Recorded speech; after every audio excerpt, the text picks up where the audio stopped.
Pelaksanaan Lomba Makan Pempek yang digelar dalam memeriahkan peringatan HUT Republik Indonesia ke-77 di Kampung Kreatif Pempek Tanjung Rajo Cindo, Kelurahan 7 Ulu, Palembang, secara resmi ditutup oleh pemerintah Kota Palembang. Dalam kesempatan ini dihadiri langsung oleh staf ahli Wali Kota Palembang, Alex Fernandus, Ketua DPRD Palembang, Zainal Abidin, serta anggota DPRD Sumsel, Saiful Fadli. Staf ahli Wali Kota Palembang, Alex Fernandus, mengatakan pihak pemerintah sendiri sangat mendukung kegiatan seperti Lomba Makan Pempek ini karena mengangkat nama dan tradisi Kota Palembang.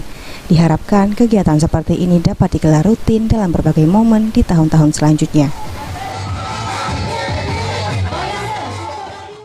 Pemerintah Kota Palembang sangat mensupport sekali ya kegiatan-kegiatan yang mengangkat kegiatan-kegiatan yang sifatnya baik dari segala bidang yang sifatnya tradisional, mengangkat nama Kota Palembang, terutama di yang saat ini kita laksanakan adalah pempek ya.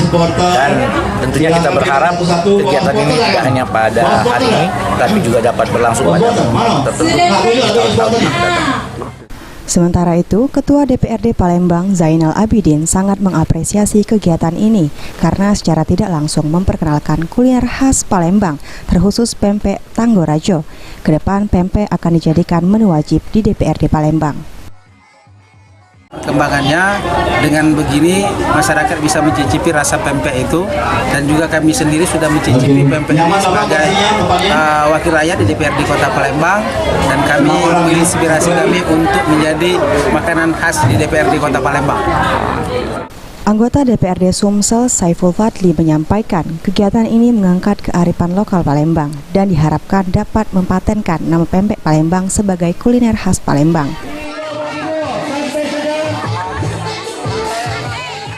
Cara pempek, maka orang akan kenal Palembang. Palembang ini sudah mendunia, dan pempek ini adalah kuliner asli khas Palembang. Ini jangan sampai diambil oleh negara lain.